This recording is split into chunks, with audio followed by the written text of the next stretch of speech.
WCCക്കെതിരെ രൂക്ഷ വിമർശനവുമായി ഫെഫ്ക എത്തിയിരിക്കുകയാണ്. സംഘടനയെ തകർക്കാൻ WCC ഗൂഢാലോചന നടത്തുകയാണ്. ജനറൽ സെക്രട്ടറി ബി ഉണ്ണികൃഷ്ണനെ ടാർഗറ്റ് ചെയ്യുകയാണെന്നും ഫെഫ്ക വിമർശിച്ചു. പ്രചരിപ്പിക്കപ്പെടുന്ന ഒരു തെറ്റിദ്ധാരണ പരത്തുന്ന ഒരു നീക്കം നടക്കുന്നുണ്ട്. ഉണ്ണികൃഷ്ണനെ ടാർഗറ്റ് ചെയ്തുകൊണ്ട് അത് ഉണ്ണികൃഷ്ണനെ മാത്രമല്ല, ഉണ്ണികൃഷ്ണനോട് ഫെഫ്ക എന്ന സംഘടനയാണ് ടാർഗറ്റ് ചെയ്യുന്നത്. അതിൻ്റെ പുറകിൽ ആരൊക്കെയാണെന്നുള്ളത് നമുക്ക് വളരെ വ്യക്തമാണ്. ഉണ്ണികൃഷ്ണനെതിരെ ഉണ്ടായ കേസും കാര്യങ്ങളൊക്കെ അദ്ദേഹം തന്നെ നേരിടട്ടെ. FIRും കാര്യങ്ങളൊക്കെ അദ്ദേഹത്തിൻ്റെ വ്യക്തിപരമായ കാര്യങ്ങളാണ്.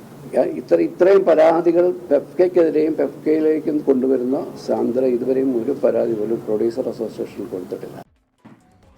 വിവരങ്ങളുമായി കൊച്ചിയിൽ നിന്ന് ചേരുന്നത് അശ്വിൻ പാലാഴയാണ്. Ashwin, good evening. ഇപ്പോൾ വലിയ വിമർശനമാണ് WCCക്കെതിരെ ഫെഫ്ക ഉയർത്തുന്നത്. എന്തൊക്കെ കാര്യങ്ങളാണ് ഫെഫ്ക പറയുന്നത്? അവരിനി ഏത് നടപടിയിലേക്ക് പോകുമെന്നാണ് പറയുന്നത്?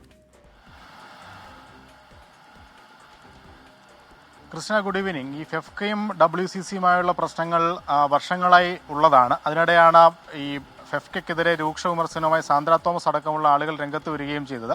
കഴിഞ്ഞ 2 ദിവസമായി ഫെഫ്കയുടെ മേക്കപ്പ് ആർട്ടിസ്റ്റ് യൂണിയൻ്റെ ഓഫീസിന് മുന്നിൽ 3 യുവതികളുടെ മേക്കപ്പ് ആർട്ടിസ്റ്റുകളായ 3 പേരുടെ നിരാഹാര സമരവുമുണ്ട്. അവരുമായി ഇന്നൊരു ചർച്ച നടത്തിയിരുന്നു. ആ ചർച്ചയ്ക്ക് ശേഷമാണ് ഫെഫ്ക അംഗങ്ങൾ, ഫെഫ്ക ഭാരവാഹികൾ, CB മലയിൽ ഉൾപ്പെടെയുള്ളവർ മാധ്യമങ്ങളെ കണ്ടത്.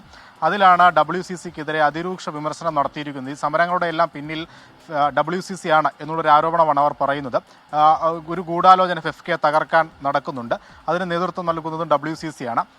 ഒപ്പം ഈ സമരമിരിക്കുന്ന ആളുകൾക്ക് പിന്തുണ നൽകിക്കൊണ്ട് ഫേസ്ബുക്കിലടക്കം കുറിപ്പുകൾ പങ്കുവച്ചത് WCCയുടെ അംഗങ്ങളാണ്. ഇതൊക്കെ ഈ ബി ഉണ്ണികൃഷ്ണനെ വ്യക്തിപരമായും അതിനപ്പുറത്തേക്ക് ഫെഫ്ക എന്ന ട്രേഡ് യൂണിയനെയും തകർക്കാനുള്ള വലിയ ശ്രമങ്ങളുടെ ഭാഗമായാണ് എന്നുള്ളതാണ് ഫെഫ്ക പറയുന്നത്.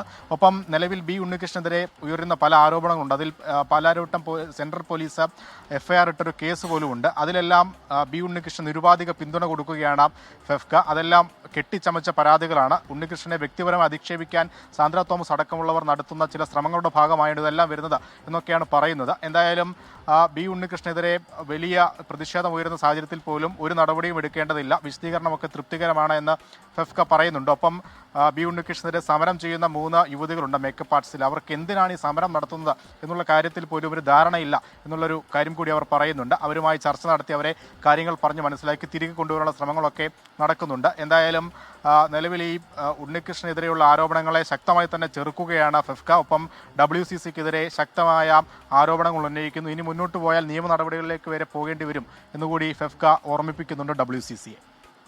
ശരി, അശ്വിൻ പാലാഴിയാണ് വിവരങ്ങൾ നൽകിയത്. 2 സംഘടനകൾ തമ്മിലുള്ള അഭിപ്രായ വ്യത്യാസത്തിലേക്ക് വരെ കാര്യങ്ങൾ എത്തുന്നു എന്നുള്ളതാണ്.